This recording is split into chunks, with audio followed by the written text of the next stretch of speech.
Assalamualaikum warahmatullahi wabarakatuh.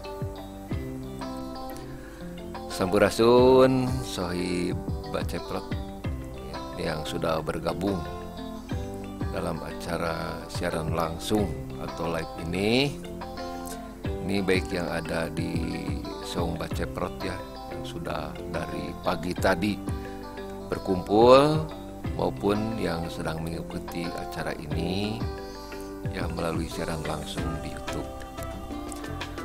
Semoga sahabat semua ada dalam keadaan sehat dan selalu ada dalam perlindungan Allah Subhanahu wa Ta'ala.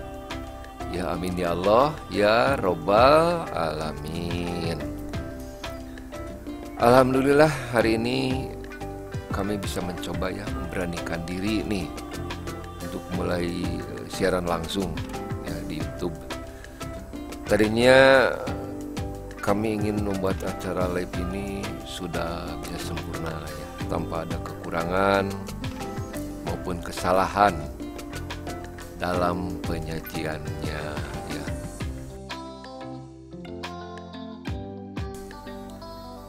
Tapi setelah kami pikirkan ya, kenapa kami ini mengejar yang namanya sempurna gitu ya, sementara yang baik kami tinggalkan. Nah, maka dari itu terpikir nih oleh tim, buat apalah mengejar sempurna yang entah kapan sampainya. Yang penting konten kami ini bisa berguna bagi orang lain ya, khususnya nih bagi yang memerlukan informasi terkait perizinan. Nah, jadi di sini juga kami paham lah dan mengerti bahwa dalam uji coba acara ini pasti ya, kan banyak kekurangan, baik itu dalam penyampaian informasi maupun dalam bentuk tampilan atau slide nanti ya.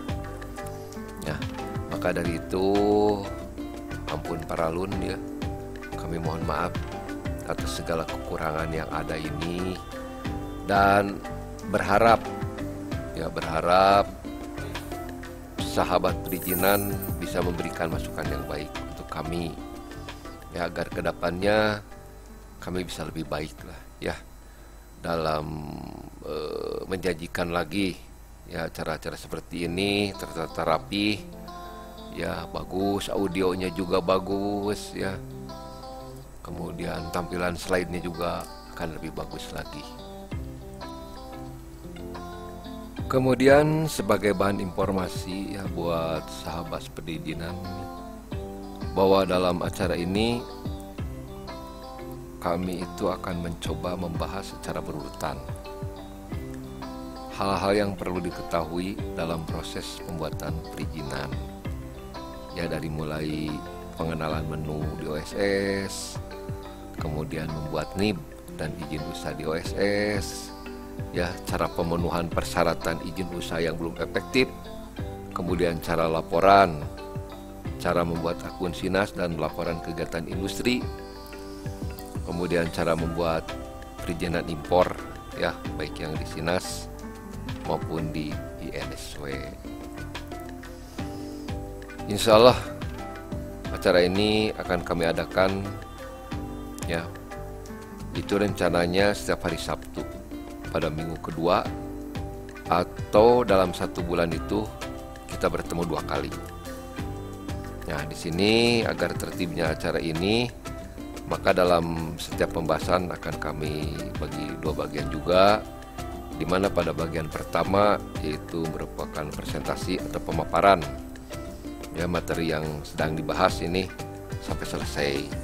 Nah, kemudian nanti di bagian kedua ya, kita acaranya itu yaitu informasi dan diskusi ya terhadap atau atas materi yang sudah dibahas pada bagian pertama ini. Nah, di sini nanti kita bisa diskusi ya, kita bisa diskusi. Silahkan apa yang mau ditanyakan ya, dan solusi apa yang terbaik untuk penyelesaian masalahnya.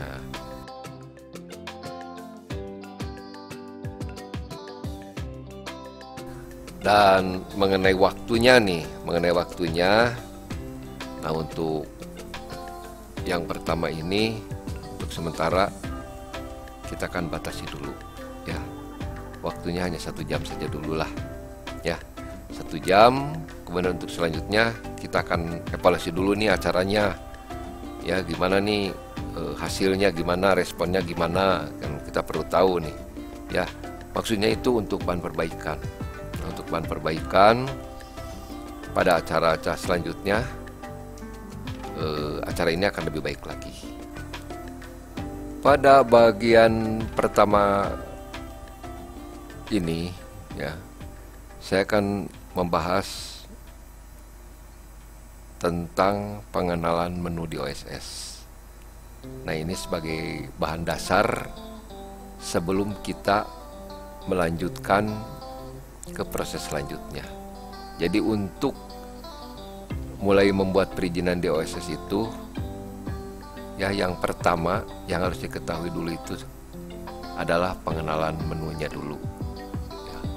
Sebab hal ini penting. Kalau kita tidak mengetahui cara-cara membuat perizinan di OSS ini, maka mungkin akan banyak salah gitu ya, banyak terjadi kekeliruan atau kesalahan. Jadi dalam hal ini kami ini bukan seorang yang ahli lah, bukan seorang yang ahli dalam tahu semua tentang perizinan, bukan. Tujuannya ingin berbagi ilmu saja, ya, berbagi pengalaman saja tentang perizinan yang ada di OSS ini. Dan semoga apa yang saya paparkan hari ini akan menjadikan masukan ya, pencerahan lah yang baik, yang positif buat sahabat semua ya, supaya Bapak Ibu semua ini bisa membuat perizinan secara mandiri. Itu tujuan utama ya.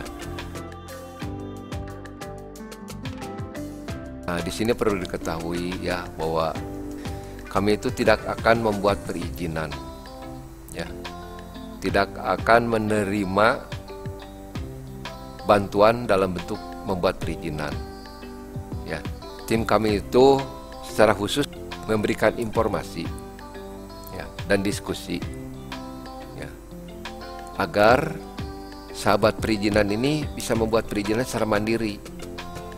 Nah, itu fungsi adanya channel Baceprot ini.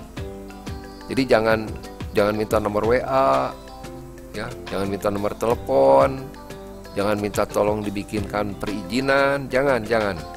Itu udah menyimpang dari komitmen kami ya.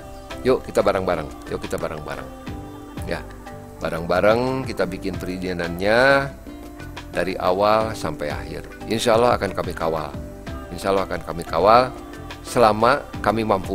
Itu ya, selama kami mampu dan selama permasalahan itu ada di dalam konten-konten YouTube kami.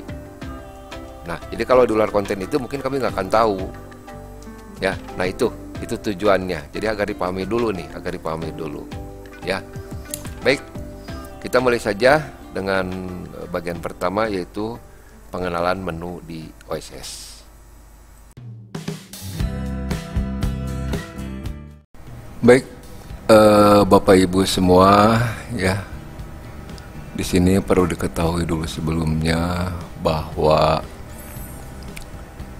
BKPM ya, Badan Koordinasi Penanaman Modal,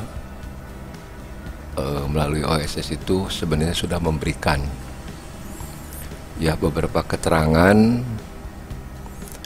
dan penjelasan tentang persyaratan dan cara membuat nomor induk berusaha di OSS. Nah, jadi sebelum Anda membuat perizinan usaha itu ya, sebaiknya dipelajari dulu ya, bagaimana sih saya sebenarnya harus membuat izin atau perizinan di OSS ini. Ya, makanya dalam season pertama ini saya akan menjelaskan beberapa menu yang perlu diketahui dalam membuat perizinan berusaha di OSS. OSS ini skala usaha itu dibagi dalam dua bagian. Ya, ada UMK dan non UMK. UMK itu modal usahanya di bawah 5 miliar. Ya, di luar investasi tanah dan bangunan. UMK. Ya, jadi UMK itu di bawah 5 miliar yang modal usahanya. Kemudian non UMK itu di atas 5 miliar. Ya, kalau modal usaha di atas 5 miliar berarti otomatis perusahaan masuk ke skala usaha non UMK. Di luar tanah dan bangunan. Ya, jadi tidak termasuk tanah dan bangunan. Nah, itu jadi ada UMK, ada non UMK. Kemudian jenis pelaku usaha itu bisa orang perseorangan, ya, perseorangan atau badan usaha, ya. Badan usaha ini yaitu bisa dalam bentuk PT, kemudian PT perseorangan, ya, ini banyak, ini bisa dilihat di sini, ya, sampai CP juga bisa.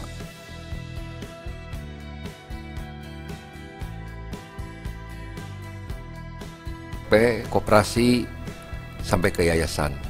Nah, ya, jadi ini bentuk-bentuk badan usaha, ya, yang bisa membuat NIB dan perizinan berusaha di OSS.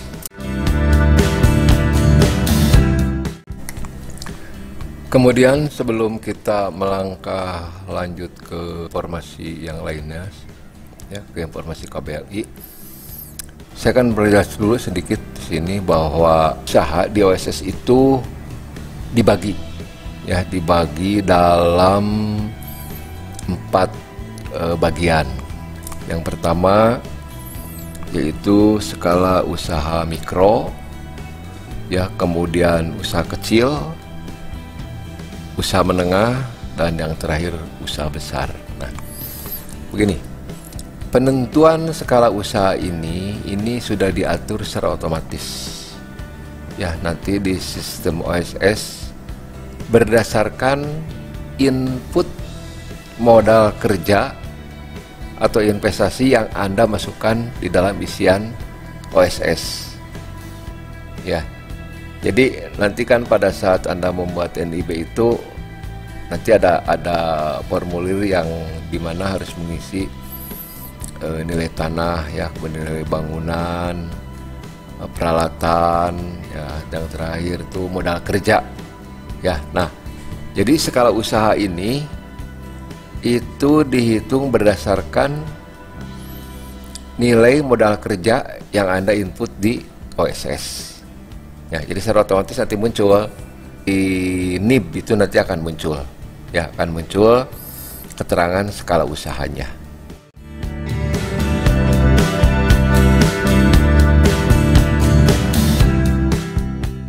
Baik, kita lanjutkan sekarang ke informasi yang lainnya, ya. Kita bahas dulu tentang informasi atau bahan yang akan kita bahas dalam acara ini, ya, dalam acara ini.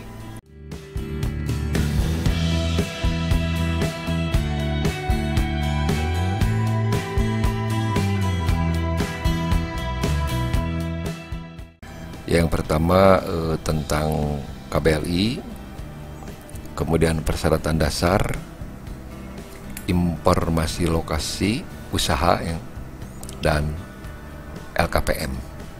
Jadi hanya 4 poin itu saja dulu Yang untuk saat ini yang perlu diketahui dulu oleh bapak-bapak dan ibu-ibu yang akan membuat nomor induk berusaha dan perizinan berusaha di OSS ya. Jadi untuk saat ini kita 4 poin aja dulu ya, untuk 4 poin dulu. Nanti mungkin dalam kesempatan kita akan bahas lagi secara luas dan secara mendalam tentang menu-menu yang ada di dalam informasi ini. Yang pertama kita bahas kode KBLI dulu ya, kode KBLI. Nah, cara untuk mengetahui kode KBLI itu ada 2 cara. Yang pertama, kalau memang sudah punya kode KBLI-nya, silahkan tinggal diketikkan saja kode KBLI-nya 5 digit ya di sini. Nah, nanti secara otomatis akan muncul nama uraian daripada kode KBLI tersebut. Yang kedua, kalau tidak tahu kode KBLI-nya itu bisa dengan mengetikkan nama jenis usahanya. Contoh seperti ini. Misal saya masukkan perdagangan makanan ya. Nah, saya tinggal ketik aja di sini perdagangan makanan. Maka secara otomatis kita bisa melihat kode KBLI daripada jenis perdagangan makanan tersebut ya. Nah, di sini udah ada nih kode KBLI daripada untuk perdagangannya tersebut ya. Kemudian kita pun juga bisa melihat tingkat resiko daripada jenis kegiatan usaha di sini. Satu contoh, usaha mikro tingkat risikonya rendah, kemudian kecil masih rendah juga, menengah tingkat risikonya rendah, besar pun juga ini rendah. Nah, terkait tingkat risiko ini sudah secara otomatis nanti muncul di OSS ya. Jadi begitu kita mengetik salah satu KBLI atau salah satu nomor KBLI itu nanti akan muncul jenis kegiatan risikonya. Yang di sini kan risiko itu ada risiko rendah, kemudian risiko menengah rendah, menengah tinggi, dan tinggi. Jadi setiap risiko ini nanti ada ketentuannya ya, ada ketentuannya. Misal untuk risiko rendah ini nanti secara otomatis OSS akan menerbitkan NIB berikut izinnya ya untuk rendah. Begitupun juga untuk menengah rendah. Nah, menengah rendah pun juga nanti akan secara otomatis izin usahanya itu muncul di OSS ini. Kemudian terkait dengan izin perdagangan ya. Kalau dulu kan kita tahu yang namanya izin perdagangan itu kan berupa SIUP. Kemudian ada TDP. Nah, sejak adanya OSS ini yang namanya SIUP dan TDP itu sudah tidak ada lagi. Ya, jadi cukup diganti dengan NIB saja. Ya, NIB ini khusus untuk perdagangan berfungsi sebagai SIUP dan TDP.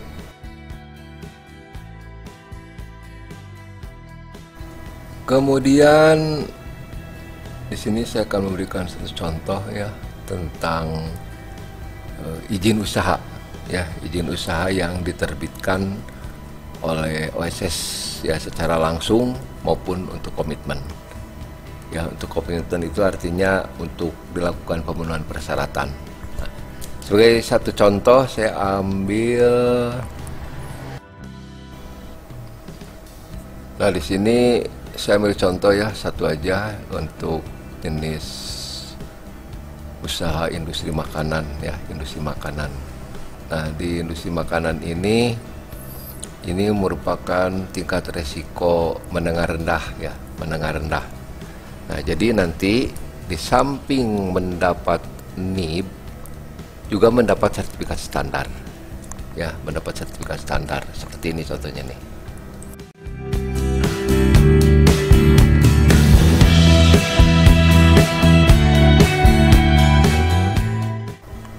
Jadi sertifikat standar ini akan terbit otomatis ya apabila tingkat resikonya menengah rendah. Ya, jadi untuk tingkat risiko menengah rendah ini biasanya sertifikat standarnya akan langsung terbit secara otomatis. Kecuali untuk usaha besar dengan tingkat resiko tinggi. Jadi intinya sebelum izinnya terbit itu nanti harus memenuhi dulu beberapa persyaratan ya yang harus dipenuhi. Nah, ini semua persyaratannya nanti bisa diupload di OSS. Ya, di OSS. Kemudian diupload juga di SINAS. Ya, ini mengingat bahwa untuk pemenuhan persyaratan industri itu dilakukan di SINAS ya, di SINAS Kementerian Perindustrian. Jadi tidak cukup di OSS saja. Ya, di awal nanti kita upload di OSS atau penuhin persyaratannya di OSS. Nah, kemudian setelah kita di OSS, kita pun juga harus memenuhi persyaratan izin ini di SINAS. Ya, nah terkait cara pemenuhan persyaratan ini sebenarnya sudah ada di YouTube saya ya, sudah ada sebetulnya. Tapi nggak apa-apa, nanti kalau memang kita ada waktu ya kita bahas juga di dalam acara siaran langsung ini ya. Nah, contohnya itu izinnya itu seperti ini. Nanti kalau udah terbit itu.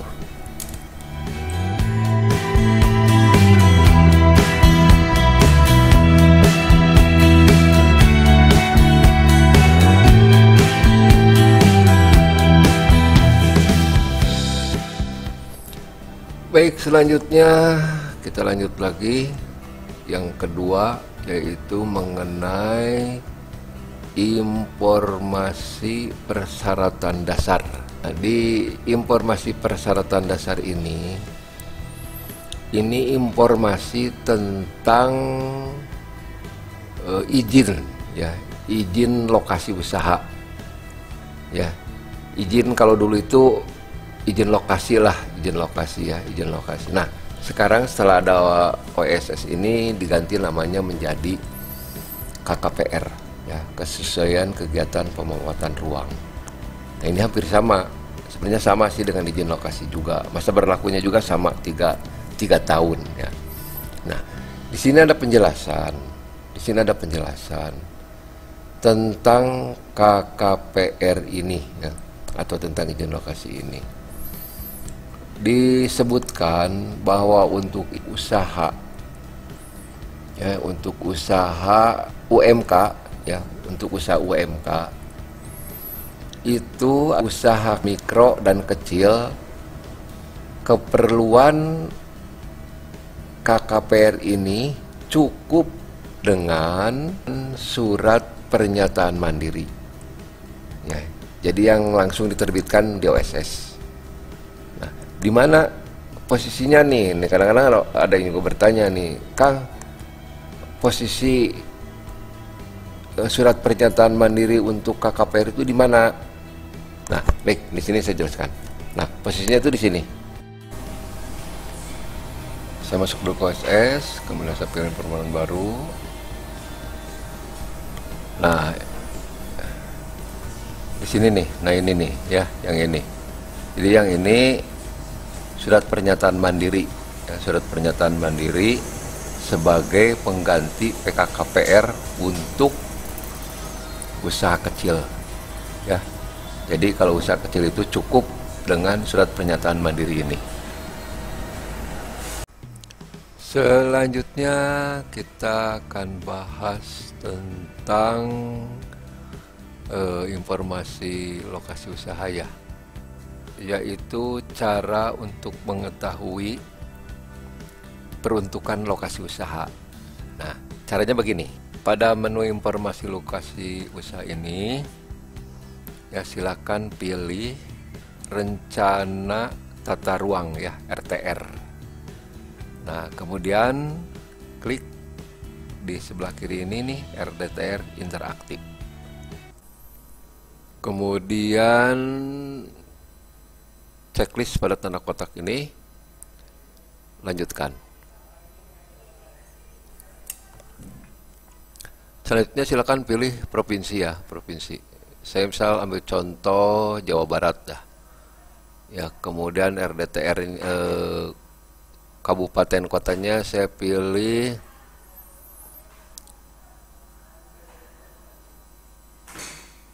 contoh ya, contoh kota Cirebon deh.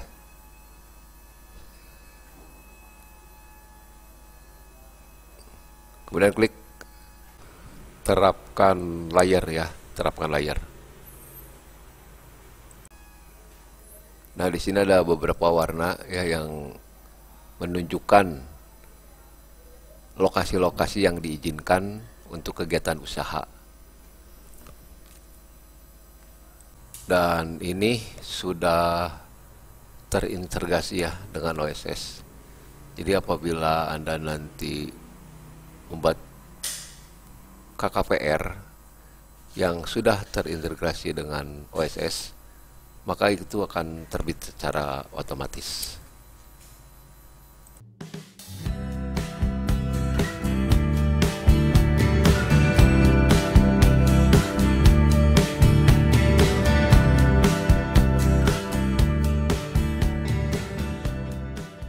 Dan apabila lokasi Anda tidak terintegrasi dengan OSS, maka itu nanti akan dilakukan verifikasi persyaratan ya oleh BKPM ya. Nah, yang nantinya setelah divalidasi itu diteruskan ke ATR BPN ya. Selanjutnya, cara untuk mengetahui jenis kegiatan usaha di lokasi ini berdasarkan warna. Caranya seperti ini. Salah satu contoh saya ambil warna yang kuning ini nih ya, warna yang kuning ini. Kemudian saya klik. Nah, di sini terlihat ya. Ya, ada provinsi, kecamatan, kelurahan, nama jalan. Kemudian ada kode zonanya juga. Nah, ini zonanya. Jadi lokasi yang warna kuning tadi itu adalah zona untuk perumahan. Ya, untuk kegiatan perumahan. Kemudian kita ambil contoh lagi.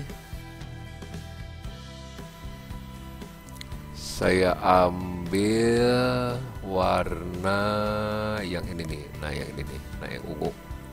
Ya, yang ungu. Saya klik. Kemudian info koordinat. Nah, ini zonanya zona sarana pelayanan umum. Ya, ini zonanya merupakan zona sarana pelayanan umum. Pelayanan umum ini banyak ya. Kemudian untuk daftar kegiatannya, nah di sini ada nih, ya, jenis-jenis kegiatan yang diizinkan. Ini banyak nih. Ini bisa kita lihat ke bawah. Nah, di sini banyak ya kegiatan usaha yang diizinkan untuk di lokasi ini nih ya. Ada perumahan, ruko juga ada, kemudian perdagangan pun juga ada. Ya, jadi nanti bisa dilihat di sini lah. Ya, bisa dilihat di sini jenis kegiatan usaha yang diizinkan di lokasi yang tadi kita checklist itu ya, yang warna ungu itu. Nah, dalam persyaratan dasar ini ada yang namanya persetujuan lingkungan. Nah, persetujuan lingkungan ini di mana ya setiap kegiatan usaha yang berdampak terhadap lingkungan itu wajib memiliki izin lingkungan. Ya, wajib memiliki izin lingkungan. Nah, izin lingkungan ini terbagi dalam beberapa bagian. Ya, ada yang namanya AMDAL, kemudian ada yang namanya UKL UPL, dan ada yang namanya SPPL. Nah, ini nanti izin lingkungan ini terbit atau diterbitkan sesuai skala usaha. Ya, skala usahanya, kemudian luas ya, luas lahan usahanya. Cara untuk mengetahui ya kewajiban dari persetujuan lingkungan ini bisa dilihat simulasinya di OSS ini, di persyaratan dasar ini. Nah, caranya begini. Misal saya ambil satu contoh, ya, kode KBLI industri kue basah.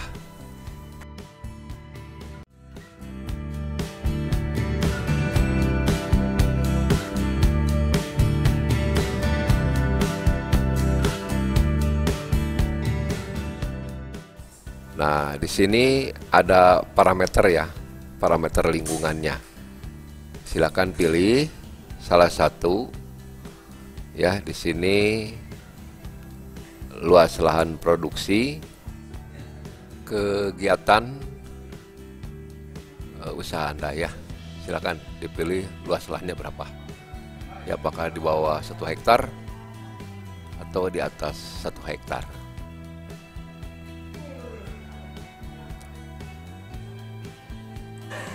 Misal saya ambil contoh luas lahan produksi di bawah 1 hektar ya. Klik.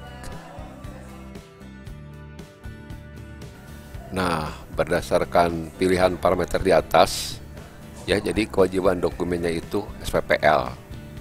Ya, jadi surat pernyataan pengelolaan lingkungan saja yang wajib Anda miliki. Kemudian kita coba lagi. Di sini saya pilih konveksi ya. Industri pakaian jadi konveksi ya, dari tekstil.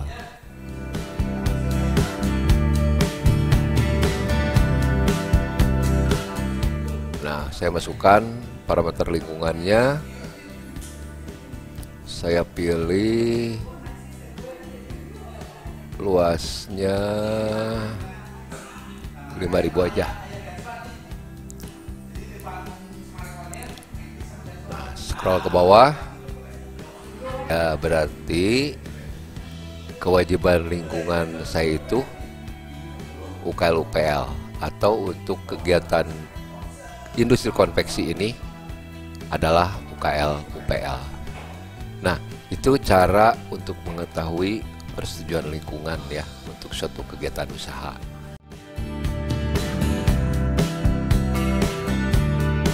Baik, selanjutnya kita ke menu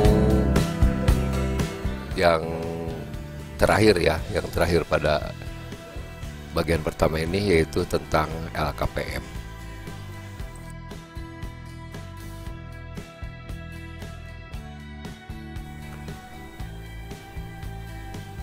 Terkait LKPM ya, terkait LKPM ini atau laporan kegiatan penanaman modal ini sudah ada dalam peraturan Menteri BKPM ya, nomor 5 tahun 2021 ya, di mana setiap perusahaan yang sudah mempunyai nomor induk berusaha atau NIB itu wajib untuk membuat laporan ya, laporan kegiatan penanaman modal.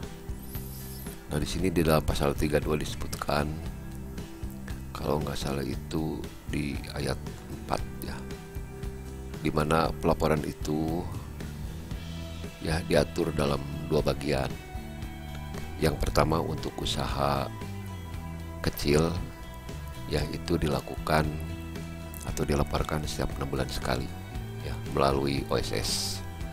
Kemudian untuk usaha menengah dan besar atau non UMK itu dilaporkan setiap 3 bulan sekali. Nah, dalam hal laporan LKPM ini dikecualikan ya, dikecualikan bagi usaha mikro, itu tidak diwajibkan untuk membuat laporan.